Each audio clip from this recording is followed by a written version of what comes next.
मकर संक्रांति का जो दिवस है वो कोई साधारण नहीं। आप लोग दान करते हो मकर संक्रांति पे? कितनी चीजें दान करते हो? और सुहागन माताओं को देते हो ना? क्या देते, कितने देते हो? 13 14 कितने हैं? 14। कौन से पुराण में लिखा है कि 14 चीज देना चाहिए? अरे बोलते जाओ जरा जल्दी जल्दी, बड़ी मुश्किल से तो पकड़ाई में आते हो तुम शिवरी नारायण वालों। 14 चीजें दान देना है। किस पुराण में लिखा है? कोई तुमसे पूछ सकता है तो महाराज आप कह सकते हो अग्नि पुराण में वर्णन आता है। कौन से पुराण में लिखा है? अग्नि पुराण में लिखा। देवऋषि नारद भगवान विष्णु के पास जाकर पूछते हैं, नारायण कृपा करिए। भगवान विष्णु ने पूछा क्या बात है, बोलिए देवऋषि नारद क्या चाहते? चाहते क्या हो वो बताओ। महाराज हमें इतना सा बता दो, शिव जी के यहां जाते हैं तो पहले उनके द्वारपाल से पूछना पड़ता है अंदर जाने के लिए। ब्रह्मा जी के यहां जाते हैं तो ब्रह्मा जी के द्वारपाल से पूछना पड़ता है। इंद्र के यहां जाते हैं तो इंद्र के द्वारपाल से पूछना पड़ता है। हम जितनी भी जगह जाते हैं तो कोई ना कोई द्वारपाल से हमें पूछना पड़ता है अंदर जाने के। भगवान देवऋषि नारद कह रहे हैं नारायण से कुछ ऐसी कृपा कर दो कि हमें किसी से आज्ञा लेना ही नहीं पड़े। भगवान विष्णु तो उनकी बात को बस थोड़ा सा सुने और अंदर चले गए। नारद जी को लगा हमारा तो कोई जवाब ही नहीं दिया। नारद जी वहीं पर टिक गए, खड़े रहे, नाम जाप करते रहे। विष्णु वापिस आए और देवऋषि नारद से कहा एक काम करो, जब सूर्य मकर में प्रवेश करते हुए उत्तरायण की ओर जावे, उस घड़ी उस पल में देवऋषि नारद तुम 14 बार भगवान के नाम का, शिव नाम का दान दे दीजिए। भगवान नारायण के नाम का, राम नाम का, कृष्ण नाम का दान दे दीजिए। अब देखो यहां पर यह नहीं लिखा कि प्लास्टिक का डब्बा दो। समझ लेना जी हो अच्छे से कि लोगों ने दान को कितना भ्रष्ट कर दिया वो बताया जा रहा है। अग्नि पुराण में यह नहीं लिखा कि तुम प्लास्टिक की चाय की चन्नी दो 14, बाल्टी दो 14, या प्लास्टिक का डब्बा दो 14 है। यहां पर यह नहीं लिखा है कुछ भी हो।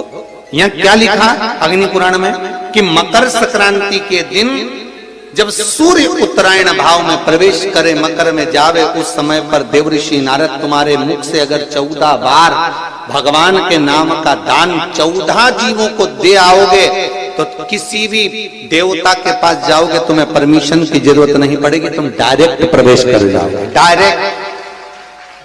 अब तुमको अगर वैकुंठ में डायरेक्ट प्रवेश करना हो तो बिना पूछे, तो उसके लिए कहा ही मकर संक्रांति पे दान दो। तो किस चीज का दान देना है हमारा? प्लास्टिक का डब्बा नहीं, बाल्टी नहीं, चन्नी नहीं, फिर किस चीज का दान? तो कहा अगर देवर्षि नारद आप दान दे रहे हो तो 14 नाम का दान दीजिए। 14 जीवों को नाम का दान दे दो, भगवान के नाम का भजन करो। और अगर संसार के लोग दान दे तो किस चीज का? तो के अन्न से बड़ा कोई दान, अन्न से बड़ा कोई दान नहीं। अच्छा, कई लोग कहते हैं कि सूर्य की उत्तरायण का क्रम है, ये क्रम है, ये पूजन का क्रम है, तिल्ली के लड्डू का क्रम है? लड्डू बना लो तिल्ली का, इसका क्रम है। पर अगर स्कंद पुराण उठाओ तो स्कंद पुराण में अगर मकर संक्रांति के क्रम को यदि पढ़ोगे तो मालूम पड़ेगा कि पूरे वर्ष में एक दिन ऐसा था जिस दिन भगवान शिव और नारायण ये दोनों, इसलिए आज भी हिंदू धर्म में गुड़ के लड्डू तिल्ली के साथ मिलाते हैं। क्यों? उसका कारण कि शंकर और नारायण ये दोनों एक ही दिन, एक ही पल गंगा का स्नान करने के लिए जाते। एक भगवान शिव, देखिए कितना कितना हमारे हिंदू धर्म में एक एक तिथि का, एक एक बार का एक एक महत्व है, उसको समझिए। माता लक्ष्मी भगवान नारायण और भगवान शिव को स्नान के लिए गुप्त रूप से झांकती है, तो भगवान विष्णु ने तिरछी दृष्टि में माता लक्ष्मी को देखा, तिरछी दृष्टि। तो माता लक्ष्मी को देखकर भगवान विष्णु शिव जी को देखे तो शंकर भगवान ने कहा, नारायण हमने देख लिया, महारानी लक्ष्मी झांक रही है, हमने वर दे दिया कि लक्ष्मी का एक नाम गुप्त लक्ष्मी रहेगा, कि छुपी रहेगी। और आज मकर संक्रांति के दिन नारायण और शिव का दर्शन इस लक्ष्मी ने करा है। पर जो गुप्त लक्ष्मी का दान दे देगा उसके घर में कभी कोई बड़ी बीमारी प्रवेश नहीं करेगी। कैंसर जैसा रोग, किडनी और लीवर का रोग नहीं हो सकता। आज भी नियम है कि मकर संक्रांति के दिन एक लड्डू बनाया जाता है गुड़ और तिल्ली का, उसमें 1 का सिक्का, 2 का सिक्का या कोई लक्ष्मी उसमें फंसा दी जाती है और लड्डू को पैक कर कर किसी मंदिर में दान दे दिया जाता है। उसको कहते हैं गुप्त लक्ष्मी, जिससे घर में कोई बड़ी बीमारी प्रवेश न हो। वो केवल मकर संक्रांति को ही होता है। कहते हैं मकर संक्रांति है जिस समय पर कल सूर्य उत्तरायण आ जाए और पहले दिन उत्तरायण के दिन ही जब संध्या का समय होता है, शाम का समय होता है, महाराज संध्या का जो समय होता है शाम का, अगर कोई बच्चा पलंग पर बाथरूम करता हो, गंदगी करता हो, सारी औषधि कर ली, दवाई कर ली, और या बच्चा रात्रि को उठकर चिड़चिड़ करता हो या रोता हो रात भर, महाराज उसके लिए, या माता के स्तनों में बच्चे को पिलाने के लिए दूध ना आता हो उसके लिए, या बच्चा रुदन करता हो या बच्चा गंदगी करता हो उसके लिए, कल शाम के समय पर प्रथम दिन में जब भगवान उत्तरायण आ रहे हैं मकर राशि के अंतर्गत, तो शाम के समय पर मकर संक्रांति के दिन गुड़ को पानी में मिलाकर शिवजी पर लेपन कर दो, उसी हाथ को बच्चे को मंदिर के बाहर चटा दो महाराज, फिर वो पलंग पर कभी गंदगी नहीं करेगा महाराज। जिस नारी का स्तन में दूध नहीं आता हो बच्चों को पिलाने के लिए, उसको भी अगर चटा दिया जाए तो स्तन में दूध आना प्रारंभ हो जाए महाराज। जो बच्चा रात्रि को रोता हो, जाग जाता हो, उसको भी अगर वो हाथ चटा दिया जाए तो वो काम करता है महाराज। ये कल के दिन करके देखना, बाद में बताना जरूर हो। शुगर वाले जीव जिनकी शुगर ऊंची नीची हो रही हो, ज्यादा शुगर की परेशानी आ रही हो और इंजेक्शन लेना पड़ रहा हो, उनके लिए निवेदन है काली तिल्ली कल के लिए है ये खास तौर से, बाकी के शुगर के लिए तो उपाय और बाद में बता देंगे, पर कल के लिए जो करना चाह रहे हैं जिनकी शुगर लेवल में नहीं आ रही है, काली तिल्ली शंकर भगवान के शिवलिंग पर समर्पित कर दो और उस काली तिल्ली को जब शिव जी पर चढ़ाएं तो महाराज हाटकेश्वर महादेव का नाम लेना है। कौन से महादेव? हाटकेश्वर महादेव का नाम लेना है और शंकर भगवान पर काली तिल्ली चढ़ाते जाना है। उसमें कंकर नहीं हो, सफेद तिल्ली का एक भी दाना नहीं हो, इसका ध्यान रखिए। उस काली तिल्ली को चढ़ा दीजिए। हाटकेश्वर महादेव का स्मरण कर कर किसी को जल ना चढ़ाने देना उस समय पर जब आप शंकर जी को चढ़ाएं, और भगवान शंकर की हाटकेश्वर महादेव का स्मरण कर कर 108 रुद्राक्ष से मनके से माला जप लो। वहीं शंकर चढ़ी रहने देना तिल्ली, उसी तिल्ली को वापिस कटोरी में उठाकर लिया, 3 दिन तक लगातार उसको थोड़ा थोड़ा कर कर सुबह के समय खाली पेट खाइए, शुगर लेवल पर आ जाएगी महाराज। आपकी शुगर हाई ऊंची नीची नहीं जाएगी। हाटकेश्वर महादेव का स्मरण।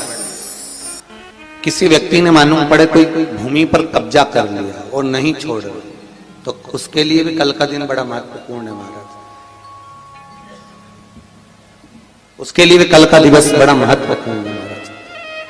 मान लो अगर कोई कब्जा कर लिया हो और वो प्लाट या कोई दुकान, कोई व्यापार की स्थान नहीं छोड़ रहा, तो उसके लिए भी कल का दिन शास्त्र कहता है महाराज जी, शमी पत्र की 5 पत्तियां। कितनी पत्तियां लेना है? 5। शमी पत्र की 5 पत्ती, बेल पत्र की 11 पत्ती। मकर राशि में प्रवेश करते समय सूर्य का स्मरण करते हुए सूर्य पे से 7 बार घुमाकर भगवान शिव का नाम मंत्र लेते हुए, जो शिव महापुराण का मूल मंत्र है, श्री बोलिए जम के, श्री शिवाय नमस्तुभ्यम, शिव महापुराण के मूल मंत्र का स्मरण कर कर सूर्य पर से घुमाकर शंकर भगवान के शिवलिंग पर जो समर्पित कर देता है और चढ़ी हुई एक बेलपत्र शमी पत्र उस स्थान पर डाल देता है जो कब्जा नहीं छोड़ रहा, महाराज 6 महीने के अंदर वो कब्जा छोड़कर भागता नजर आता है। और थोड़ी भी मात्रा का अगर कर्जा है तो उस कर्जे को चुकाने का प्रयास करें, और अगर नहीं चूक रहा तो कल सूर्य जब मकर में उत्तरायण भाव में प्रवेश कर रहा है तो 1 लोटा पानी कलश महाराज उसमें जल भर लीजिए और जल भरकर उसमें 7 दाने चने की दाल के डाल लीजिए। 7 दाने चने की दाल के डालकर उसमें थोड़ा सा कुंकू रौली थोड़ी सी इसमें डाल लीजिए।